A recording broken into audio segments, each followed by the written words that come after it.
जय हिंद दोस्तों, स्वागत है आप सभी का आपके अपने परिवार द लॉजिकल साइंस में। मैं हूं आलोक सिंह आतीश और आज के इस वीडियो सेशन में हम लोग डिस्कस करने वाले हैं एक बहुत ही इंपॉर्टेंट टॉपिक न्यूरॉन की।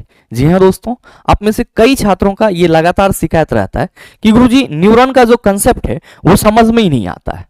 हम लोग कई बार पढ़ लेते हैं लेकिन ये याद ही नहीं रहता है। तो मेरे मित्र, परेशान होने की जरूरत नहीं है, बस बने रहिएगा इस सेशन के अंत तक और आज के बाद से आपको जो न्यूरॉन से संबंधित कंसेप्ट है उसमें कोई कठिनाई महसूस नहीं होगी। और जो मैंने आपको लिखा है यहाँ पे थंबनेल में कि क्लास में ही याद हो जाएगा, तो बिल्कुल मेरे मित्र, जो न्यूरॉन वाला कंसेप्ट है वो आपके आज के इसी सेशन में क्या हो जाएगा, पूरी तरीके से फिनिश हो जाएगा।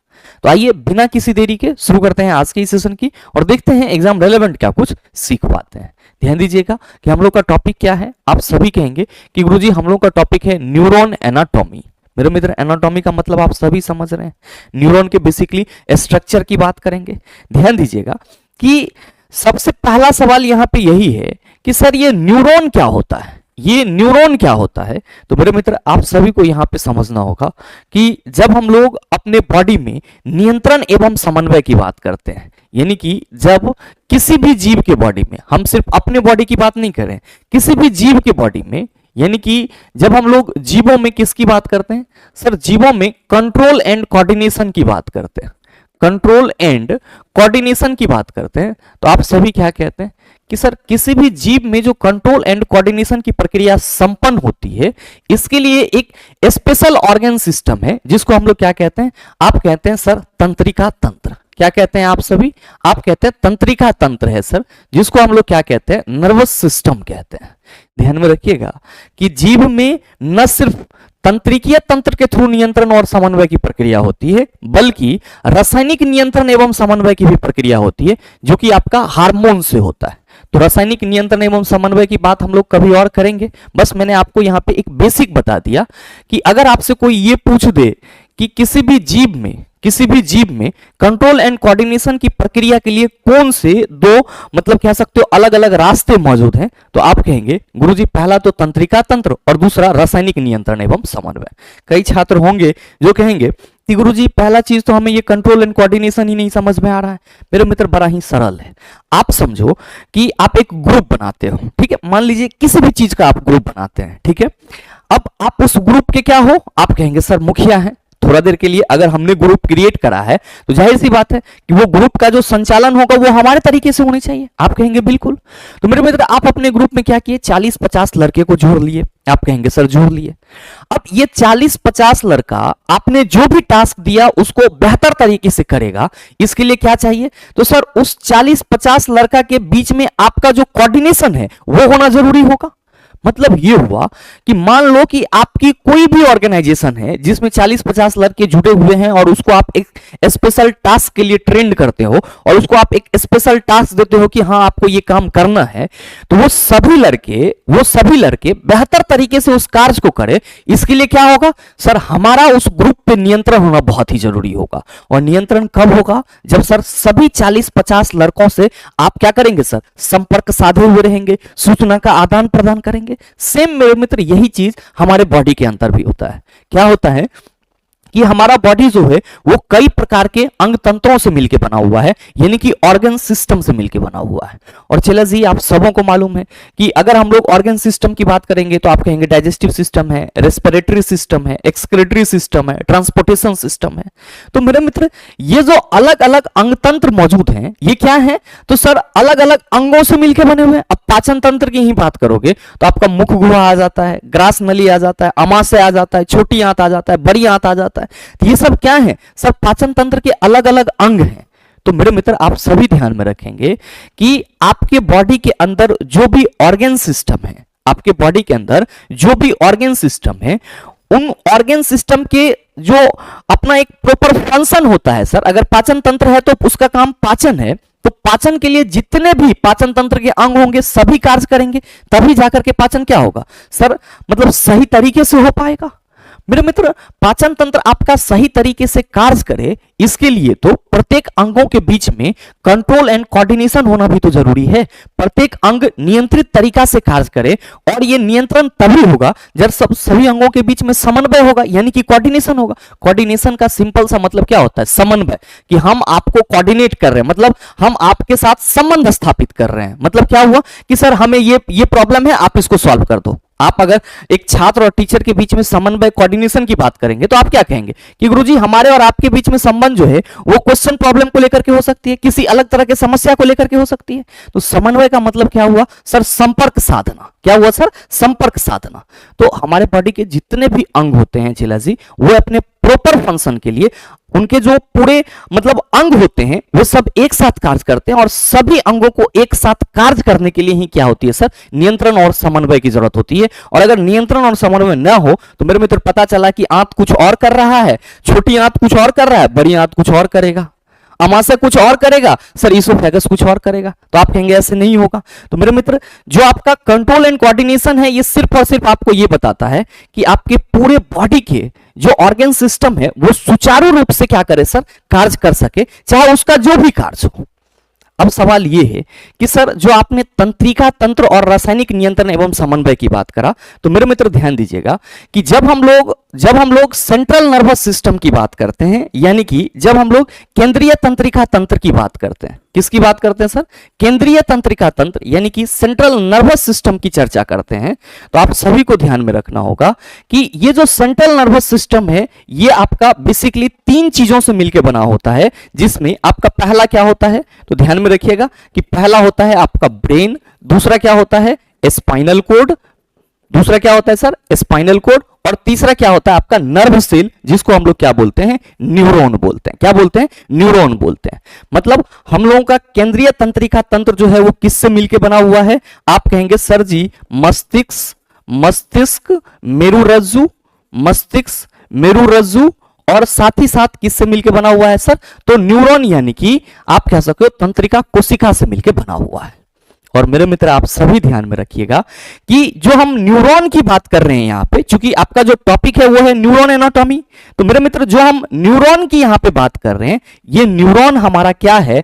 आप कहेंगे सर अब तो पूरी तरीके से क्लियर हो गया कि ये हमारे केंद्रीय तंत्रिका तंत्र का क्या होगा? आप कहेंगे सर हिस्सा होगा, या फिर हम कह सकते हैं सर सेंट्रल नर्वस सिस्टम का हिस्सा होगा। मेरे मित्र आपको सिर्फ इतना नहीं याद रखना है कि ये न्यूरॉन जो है वो केंद्रीय तंत्रिका तंत्र का हिस्सा है, आपको यह भी ध्यान में रखना है कि ये जो न्यूरॉन है ये क्या होता है सर? तंत्रिका तंत्र का फंडामेंटल एंड स्ट्रक्चरल यूनिट होता है। यानी कि जो तंत्रिका तंत्र होते हैं वो किससे बनते हैं सर? इसी न्यूरॉन से बनते हैं। तो आपको ये ध्यान में रखना होगा कि जो न्यूरॉन है वो क्या है? आप कहेंगे सर न्यूरॉन जो है वो तंत्रिका तंत्र का, न्यूरॉन जो है वो क्या है सर? हमारे तंत्रिका तंत्र का यानी कि नर्वस सिस्टम का संरचनात्मक एवं क्रियात्मक इकाई है। क्या है? संरचनात्मक एवं क्रियात्मक इकाई है। तो मेरे मित्र आपसे जब भी ये सवाल पूछा जाए कि न्यूरॉन क्या है, तो आप सभी कहेंगे तंत्रिका तंत्र का संरचनात्मक एवं क्रियात्मक इकाई। सवाल ये है कि सर संरचनात्मक क्यों बोले और क्रियात्मक क्यों बोले? संरचनात्मक इसलिए बोले कि तंत्रिका तंत्र का जो निर्माण होगा वो तंत्रिका उत्तक से होगा, और मेरे मित्र जो तंत्रिका उत्तक है या कोई भी उत्तक हो वो क्या होता है? कोशिकाओं का समूह होता है। तो जब हम तंत्रिका उत्तक की बात कर रहे हैं तो आप कहेंगे सर तंत्रिका कोशिका भी होगी। बिल्कुल मेरे मित्र, और वही तंत्रिका कोशिका तो हमारा न्यूरॉन है।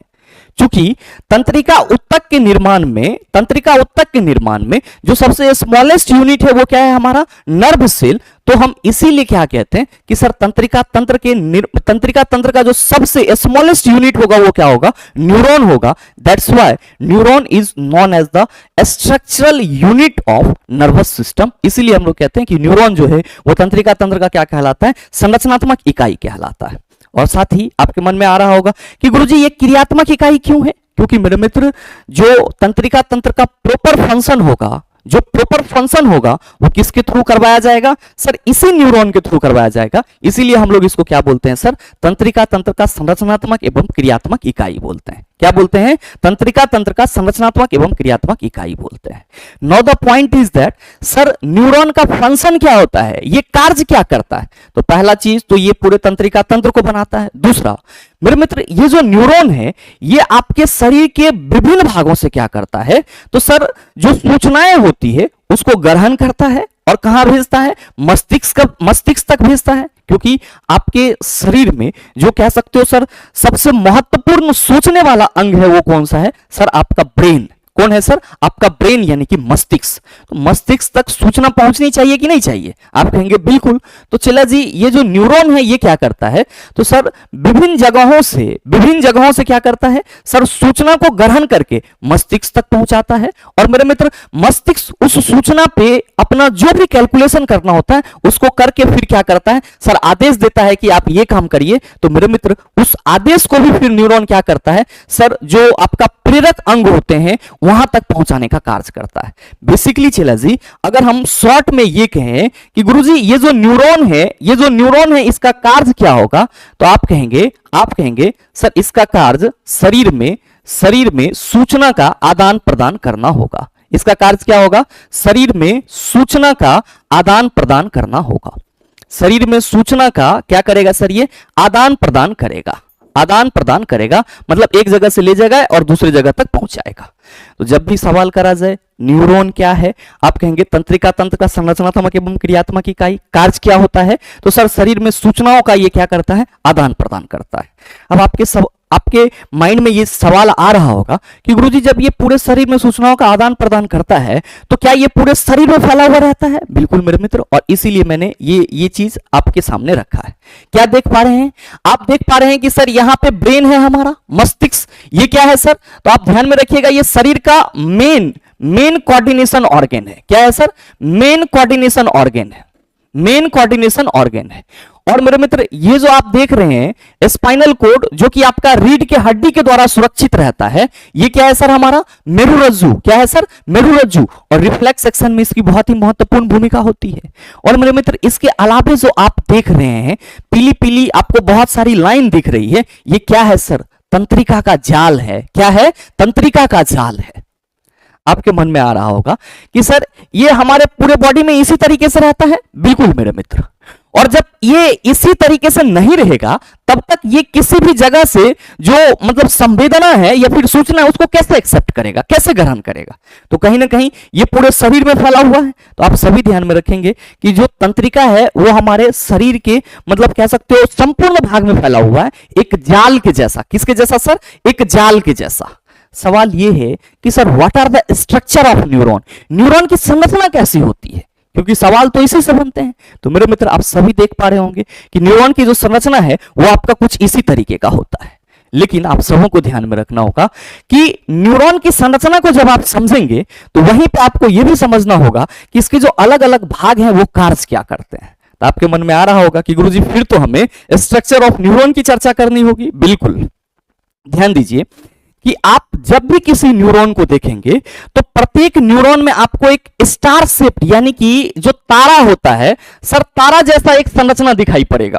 आप सभी देख पा रहे होंगे ये तारा जैसी संरचना। मेरे मित्र ये जो तारा जैसी संरचना है इसको क्या बोला जाता है? आप सभी ध्यान में रखिएगा, इसको सेल बॉडी बोला जाता है यानी कि कोशिकाएं बोला जाता है। इसको क्या बोला जाता है? आप सभी ध्यान में रखिएगा, सेल बॉडी यानी कि कोशिकाएं बोला जाता है। अब मेरे मित्र ये तो यहां पे भी लिखा हुआ है सेल बॉडी, इसका काम क्या होगा? तो याद रखिएगा कि अगर हम लोग कोशिकाएं की बात करेंगे तो सर इस कोशिका में क्या होता है आपको ये ध्यान में रखना होगा। इस कोशिका यानी कि सेल बॉडी में इसमें आपका साइटोप्लाज्म यानी कि कोशिका द्रव, सिंपल लिख देते सर, इसमें कोशिका द्रव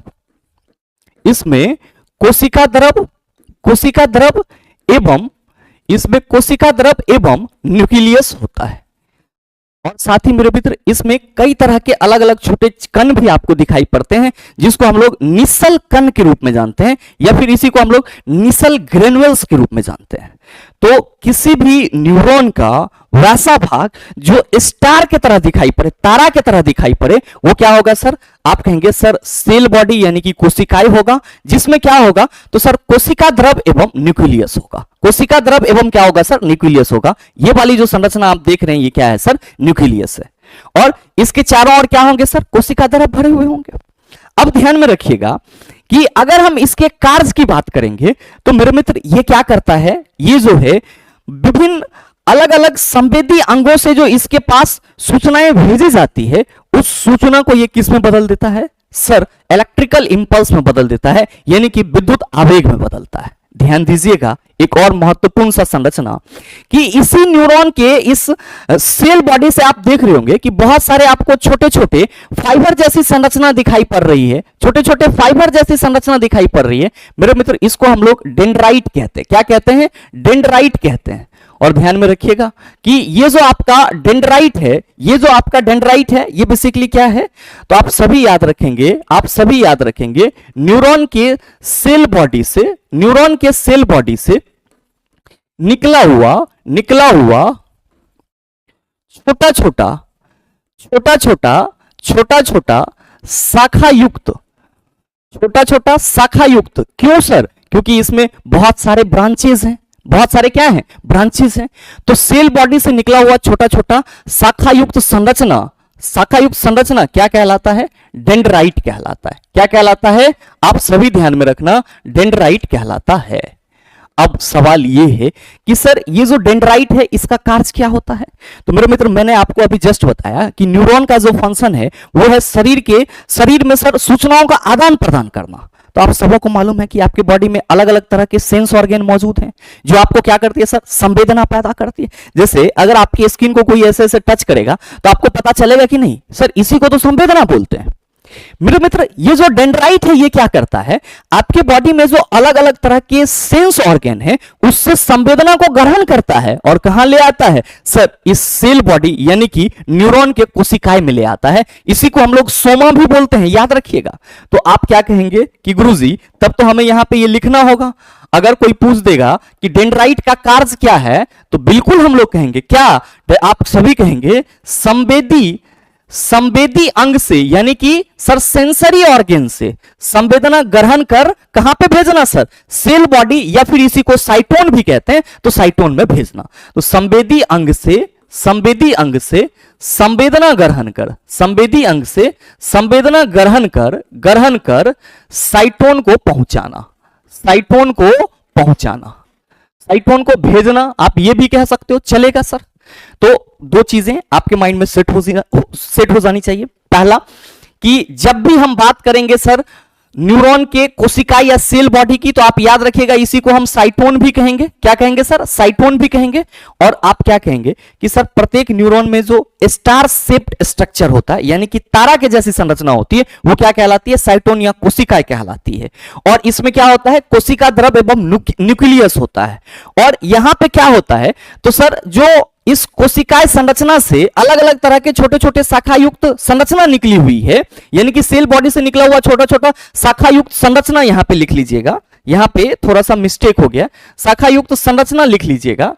शाखा युक्त संरचना जो आपका डेंड्राइट कहला रहा है, वो डेंड्राइट क्या कह रहा है? तो सर विभिन्न संवेदी अंग से संवेदना ग्रहण कर साइटोन को भेज रहा है। अब मेरे मित्र ये साइटोन क्या करता है? तो जैसे ही सर इसके अंदर संवेदना आई,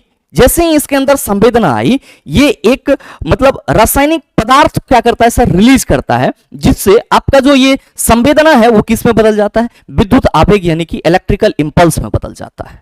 तो मेरे मित्र आप सभी क्या कहेंगे कि गुरुजी क्योंकि डेंड्राइट्स के द्वारा जो है वो संवेदना को ग्रहण किया जाता है और उस संवेदना को साइटोन में लाया जाता है, तो साइटोन यहां पे उस संवेदना को क्या कर रहा है सर? इलेक्ट्रिकल इंपल्स में बदल रहा है, यानी कि विद्युत आवेग में बदल रहा है। तो हम ये कह सकते हैं कि ये जो साइटोन है इसका कार्य क्या होगा? आप सभी कहेंगे सर इसका कार्य होगा संवेदना को विद्युत आवेग में बदलना। संवेदना को किस में बदलना सर? विद्युत आवेग में बदलना। अब मेरे मित्र ध्यान दीजिएगा कि डेंड्राइट्स के थ्रू जो सेंसर आपका या सेंसेशन ग्रहण किया गया वो साइटोन के द्वारा किस में बदल जा रहा है? तो सर इलेक्ट्रिकल इंपल्स यानी कि विद्युत आवेग में बदल जा रहा है। अब मेरे मित्र ये जो आपका साइटोन है वो किसका हिस्सा है? आप कहेंगे सर न्यूरॉन का। तो मेरे मित्र ये जो आपका विद्युत आवेग है इसी को हम लोग क्या कहते हैं? तंत्रिका आवेग यानी कि नर्व इंपल्स कहते हैं। और ध्यान दीजिएगा कि अब ये जो नर्व इंपल्स है, जो आपका नर्व इंपल्स यानी कि जो विद्युत आवेग है वो यहां पे जो साइटोन में बना वो क्या होगा? तो सर ये जो है, ये जो आप एक लंबी संरचना देख रहे हैं यहां तक इस तरीके से, ये जो आप लंबी संरचना देख रहे हैं ये आप कह सकते हैं साइटोन से निकला हुआ एक लंबा सा तंतु, इसको हम लोग क्या बोलते हैं सर? एक्सोन बोलते हैं। और मेरे मित्र ये नर्व इंपल्स इसी एक्सोन के थ्रू क्या होता है? साइटोन से दूर जाता है। तो आप क्या कहेंगे कि सर पहले तो हमें एक्सोन समझना होगा। ध्यान दीजिएगा, एक्सोन समझने की जरूरत नहीं है, इसी को हम हिंदी में क्या कहेंगे? तंत्रिका अक्ष भी कहते हैं। क्या कहते हैं सर? तंत्रिका अक्ष भी कहते हैं। और ध्यान में रखिएगा आप सभी बड़े ही सरल शब्दों में क्या कि सर साइटोन से निकली हुई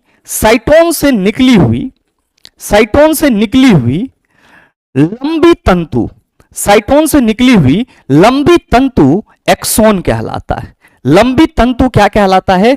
आप कहेंगे गुरुजी एक्सोन कहलाता है। और चला जी याद रखिए कि अगर आपसे यह सवाल कर दिया जाए कि जो एक्सोन है इसका कार्य क्या होगा,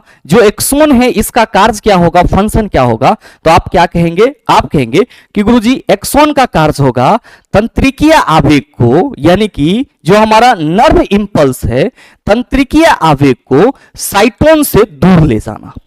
तंत्रिकीय आवेग को कहां ले जाना सर? साइटोन से दूर ले जाना। तो मेरे मित्र तीन चीज आपका क्लियर हो गया होगा कि किसी भी न्यूरॉन में साइटोन क्या होता है, डेंड्राइट क्या होता है और एक्सोन क्या होता है, और साथ ही साथ इसका कार्य क्या है। आप कहेंगे बिल्कुल सर। आप सभी के मन में आ रहा होगा कि गुरुजी इसके बाद भी तो कई संरचनाएं हमको देखने को मिलती है और कई बार हम लोग परेशान हो जाते हैं कि सिनेप्स क्या होता है। मेरे मित्र परेशान होने की जरूरत नहीं है। ध्यान दीजिए, अगर हम लोग बात करते हैं क्योंकि हमने सेल बॉडी या फिर आप कह सकते हो कि साइटोन या फिर डेंड्राइट और साथ ही साथ एक्सोन, इस तीनों को बेहतर तरीके से समझ लिया है, तो यहां पे आप सभी ध्यान में रखना कि ये जो एक्सोन है ये क्या करता है? तो सर नर्व इंपल्स को साइटोन से दूर ले जाता है। आप कहेंगे सर जी कहां ले जाता होगा? मेरे मित्र अगर न्यूरॉन जो है वो किसी पेशी तंत्र में मौजूद है और वहीं पे उसको कार्य करना है तो सूचना को वो वहां दे देगा। अगर नहीं तो फिर ये क्या करेगा? तो सर सूचना को दूसरे न्यूरॉन को ट्रांसफर कर देगा। क्या करेगा? दूसरे न्यूरॉन को ट्रांसफर कर देगा। मतलब ये हुआ कि सर एक्सोन के थ्रू जो सूचनाएं होती है वो क्या होती है सर? तंत्रिकीय आवेग के रूप में।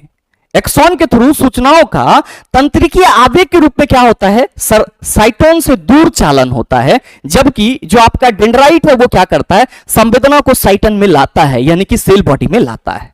आप कहेंगे कि सर ये जो ऊपर में इस तरह की संरचनाएं दिखाई पड़ रही है ये क्या है?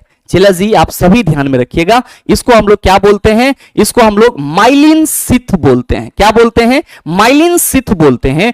और मेरे मित्र ये कुछ नहीं करता है, ये एक्सोन को सुरक्षा प्रदान करता है। आप कहेंगे सर ये है क्या? तो मेरे मित्र ध्यान में रखेंगे, जब भी माइलिन शीथ की चर्चा की जाएगी तो आप सभी कहेंगे एक्सोन के चारों ओर क्या कहेंगे सर? एक्सोन के चारों ओर चर्बीदार परत, ये क्या होता है सर? फैटी होता है। तो एक्सोन के चारों ओर चर्बीदार परत क्या कहलाता है? आप सभी याद रखना, माइलिन शीथ कहलाता है। क्या कहलाता है? माइलिन शीथ कहलाता है। और ये बेसिकली क्या कार्य करेगा? आप कहेंगे सर एक्सोन को सुरक्षा प्रदान करेगा। क्या करेगा सर? एक्सोन को सुरक्षा प्रदान करेगा, यानी कि एक्सोन के लिए सेफ्टी का कार्य करेगा। अब मेरे मित्र याद रखिएगा कि आपको इसी संरचना में कहीं कहीं पे क्या दिखाई पड़ेगा सर? इस तरह से एक झिल्लीदार केंद्रक युक्त संरचना भी दिखाई पड़ेगा, जिसको हम लोग क्या कहते हैं सर? इसी को हम लोग स्वान सेल कहते हैं। क्या कहते हैं? स्वान कोशिका कहते हैं। और चिल्ला जी ये जो आप कह रहे हैं कि ये माइलिन शीथ एक्सोन के चारों ओर एक चर्बीदार परत है, एक्चुअली इस चर्बीदार परत को कौन उत्पन्न कर रहा है? आप कहेंगे सर श्वान कोशिका उत्पन्न कर रहा है। कौन उत्पन्न कर रहा है? आप कहेंगे सर श्वान कोशिका उत्पन्न कर रहा है। तो आप सभी ध्यान में रखिएगा कि एक्सोन के चारों ओर जो चर्बीदार परत होती है उसको हम लोग माइलिन शीथ कहते हैं, जो कि किसके द्वारा प्रोड्यूस होता है? आप कहेंगे सर श्वान कोशिका के थ्रू प्रोड्यूस होता है। ध्यान दीजिएगा, और आप सभी देख भी पा रहे होंगे क्या कि सर दो माइलिन शीथ के बीच में गैप है मेरे मित्र। इसी गैप को हम लोग क्या कहते हैं? नोड ऑफ रेनवियर, यानी कि रेनवियर का नोड कहते हैं। क्या कहते हैं सर? रेनवियर का नोड कहते हैं। तो अगर आपसे यह सवाल कर लिया जाए, अगर आपसे यह सवाल कर लिया जाए कि एक्सोन के दो माइलिन शीथ के बीच में, या एक्सोन कहीं कहीं पे सर एक गैप में बटा हुआ होता है, उसे क्या कहा जाता है? तो आप कहेंगे नोड ऑफ रेनवियर, या फिर रेनवियर का नोड कहा जाता है। मेरे मित्र ध्यान दीजिएगा, यहां पे जब ये एक्सोन अपने अंतिम सिरा पे आता है तो ये सर कई ब्रांचेज में बंट जाता है। क्या होता है सर? कई ब्रांचेज में बंट जाता है। और मेरे मित्र इसकी जो स्वतंत्र सिरा होती है, यहां पे आपको एक गांठ जैसी संरचना मालूम पड़ती है। इसको हम लोग सूत्र युग्मन गांठ कहते हैं, या फिर मेरे मित्र इसी को हम लोग क्या कहते हैं? सिनेप्टिक नॉब्स कहते हैं। ये क्या है हमारा? आप ध्यान में रखेंगे सर, इसको हम लोग सिनेप्टिक नॉब्स कहते हैं, सिनेप्टिक नॉब्स कहते हैं, और हिंदी में सूत्र युग्मन गांठ कहते हैं। मेरे मित्र ये क्या करता है? तो सर यही जो सिनेप्टिक नॉब्स है वो दूसरे न्यूरॉन को क्या करता है? तो सर दूसरे न्यूरॉन को जो सूचनाएं होती है वो प्रदान करता है। मेरे मित्र दूसरे न्यूरॉन में जो सूचनाएं प्रदान होती है वो किसके वजह से? तो सर ये जो सिनेप्टिक नॉब्स है ये एक प्रकार का केमिकल रिलीज करता है, जिसको हम लोग क्या कहते हैं सर? एसिटाइलोकोलिन कहते हैं, या एसिटाइलकोलिन कहते हैं। ध्यान में रखिएगा कि सिनेप्टिक नॉब से क्या स्रवन होता है? सर सिनेप्टिक नॉब से एक रसायन, कौन सा रसायन? तो आप ध्यान में रखेंगे एसिटोकाइलिन क्या होता है सर? रिलीज होता है, जो क्या करता है सर? तो सर ये एसिटोकाइलिन जो है वो सिनेप्टिक नॉब्स के थ्रू जो सूचनाएं होती है उसको दूसरे न्यूरॉन को क्या करता है सर? ट्रांसफर करता है। तो मेरे मित्र आप सभी ध्यान में रखेंगे कि जब भी हम न्यूरॉन के संरचना की बात करेंगे तो हम लोग कहेंगे सर न्यूरॉन में सेल बॉडी होगा, डेंड्राइट्स होगा, एक्सोन होगा, एक्सोन के ऊपर एक चर्बीदार परत माइलिन शीथ होगा जिसका निर्माण श्वान कोशिका करेगा, और सर जो एक्सोन है वो कहीं कहीं पे कटा हुआ जैसा लगता है वो क्या कहलाएगा? रेनवियर का नोड कहलाएगा। आप कहेंगे कि सर सब समझ गए, लेकिन एक चीज आप छोड़ रहे हैं। क्या? तो सर सिनेप्स छोड़ रहे हैं आप। मेरे मित्र ध्यान दीजिएगा कि अगर हम सिनेप्स की चर्चा करेंगे तो आप सभी अभी जस्ट देखे हैं कि सर जो हमारा न्यूरॉन है ये कुछ इस तरीके का संरचना होता है। जो हमारा न्यूरॉन है चिला, अगर हम मान लो कि ये एक न्यूरॉन बनाते हैं, यहां पे एक हम लोग यहां पे न्यूरॉन बनाते हैं इस तरीके से, तो आप ये कहेंगे सर ये इसका डेंड्राइट्स हो जाएगा, ये इसका क्या हो जाएगा सर? डेंड्राइट्स हो जाएगा। ठीक है, ये इसका डेंड्राइट्स हो गया। अब मेरे मित्र ये इसका एक क्या होगा सर? लंबा सा संरचना होगा। अब यहां पे इसमें सर सेल बॉडी भी होगा और न्यूक्लियस भी होगा। अब आप कहेंगे सर इसके ऊपर में ये इस तरह की संरचना होगी जिसको हम लोग माइलिन शीथ के नाम से जानते हैं। अब हमको पूरे तरीके से ये मालूम है कि इसके थ्रू क्या होगा? आप कहेंगे सर इसके थ्रू जो है जो हमारा तंत्रिकीय आवेग है वो ट्रांसफर होगा। तो मेरे मित्र क्या होता है कि जब एक न्यूरॉन के एक्सोन के अंतिम सिरा जब दूसरे न्यूरॉन के डेंड्राइट से जुड़ता है, मान लीजिए कि ये इसका डेंड्राइट है सर, तो एक न्यूरॉन का अंतिम सिरा जब दूसरे न्यूरॉन के डेंड्राइट से जुड़ता है चिला, किस लिए जुड़ेगा? तो सर जो आवेग है उसके आदान प्रदान के लिए जुड़ेगा, तो मेरे मित्र आप सभी ये ध्यान में रखना कि पहले न्यूरॉन के एक्सोन का अंतिम सिरा का दूसरे न्यूरॉन के डेंड्राइट के साथ जुड़ने वाला जो जगह होता है वो हमारा सिनेप्स कहलाता है। चिला जी आप सभी ध्यान में रखेंगे कि इसी जगह को हम लोग क्या कहते हैं? आप कहेंगे सिनेप्स कहते हैं। क्या कहते हैं? सिनेप्स कहते हैं। तो आप सभी यहां पे लिख भी सकते हैं। क्या लिख सकते हैं? आप सभी लिख सकते हैं कि दो न्यूरॉन का जो जुड़ने वाला जगह होता है वो हमारा सिनेप्स कहलाता है। या फिर आप ये कह सकते हैं कि गुरुजी पहले न्यूरॉन का एक्सोन के अंतिम सिरा का पहले न्यूरॉन के एक्सोन के अंतिम सिरा का अंतिम सिरा का दूसरे न्यूरॉन के डेंड्राइट से जुड़ने वाला जगह क्या कहलाएगा? आप सभी कहेंगे कि सर जो जुड़ने वाला जगह होगा वो हमारा सिनेप्स कहलाएगा। क्या कहलाएगा? आप कहेंगे सर जी सिनेप्स कहलाएगा। मेरे मित्र आप कहेंगे सर न्यूरॉन तो हो गया, लेकिन सर क्या न्यूरॉन के प्रकार भी होते हैं? मेरे मित्र मोटे तौर पे आप सभी ध्यान में रखना, न्यूरॉन आपका 2 प्रकार का होता है। न्यूरॉन जो है वो कितने प्रकार के होते हैं? आप सभी ध्यान में रखेंगे कि न्यूरॉन आपका 2 प्रकार का होता है। ध्यान दीजिएगा, पहला होता है आपका सेंसरी न्यूरॉन। पहला कौन सा होता है? Sensory neuron. और मेरे मित्र दूसरा कौन सा होता है? Motor neuron. दूसरा कौन सा होता है? Motor neuron. आप कहेंगे सर सेंसरी न्यूरॉन और मोटर न्यूरॉन क्या है? मेरे मित्र ध्यान दीजिएगा कि अगर हम लोग बात करते हैं कि सर न्यूरॉन सूचना का आदान प्रदान करता है, तो जाहिर सी बात है कि किसी सेंसेशन वाले ऑर्गन से न्यूरॉन क्या करेगा? सर सूचना को कलेक्ट करेगा, ग्रहण करेगा। न्यूरॉन का कौन सा भाग? आप कहेंगे सर डेंड्राइट। तो मेरे मित्र जब आपका न्यूरॉन किसी संवेदी भाग से सूचना को ग्रहण कर आपके ब्रेन तक मैसेज पहुंचाता है, तो सर उस न्यूरॉन को हम लोग क्या कहते हैं? सेंसरी न्यूरॉन कहते हैं। और मेरे मित्र जब ब्रेन उस सूचना पे कोई निष्कर्ष निकाल करके सर जो अंगों को आदेश देता है वो भी तो एक मार्ग के थ्रू उस अंग तक पहुंचना चाहिए। जैसे मान लो कि आप आग छूते हो और आपको गर्मी लगता है, तो आप झट से हाथ हटा लेते हो। तो आग छुए आपको गर्मी लगा, ये सूचना जो आपके ब्रेन तक गया सेंसरी न्यूरॉन के थ्रू गया।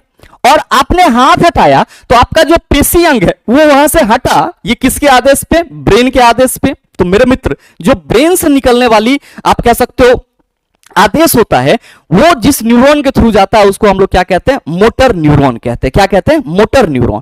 तो आप सभी ध्यान में रखेंगे, अगर हम लोग बात करेंगे सेंसरी न्यूरॉन की, किसकी बात करेंगे? सेंसरी न्यूरॉन की, तो आप सभी कहेंगे कि सर संवेदना ग्रहण कर ब्रेन को भेजता है। किसको भेजता है? आप कहेंगे सर मस्तिष्क को भेजता है। और मेरे मित्र अगर हम बात करेंगे मोटर न्यूरॉन की, तो आप सभी कहेंगे सर ब्रेन से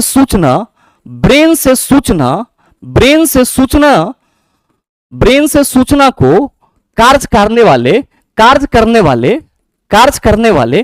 तक पहुंचाता है। तो मेरे मित्र अगर आपके पास न्यूरॉन का ये बेसिक सा कंसेप्ट मालूम है, तो मेरे ख्याल से न्यूरॉन से संबंधित किसी भी प्रकार का सवाल दे दिया जाए आप उसका जवाब आसानी से दे सकते हैं। और साथ ही उम्मीद करते हैं ये वीडियो आप सबको अच्छा लगा होगा। अगर आपको वीडियो अच्छा लगा तो वीडियो को लाइक कीजिएगा, ज्यादा से ज्यादा अपने दोस्तों के साथ शेयर कीजिएगा। और हाँ, अगर आप चैनल पर नए हैं तो सब्सक्राइब करके बेल आइकन दबा लीजिएगा, ताकि इस तरह के एग्जाम रेलेवेंट वीडियो का नोटिफिकेशन सबसे पहले आपके पास पहुंचे और आप उसको सबसे पहले देख पाओ। मिलते हैं फिर अगले वीडियो सेशन में, तब तक के लिए best of luck. Thank you, have a nice day.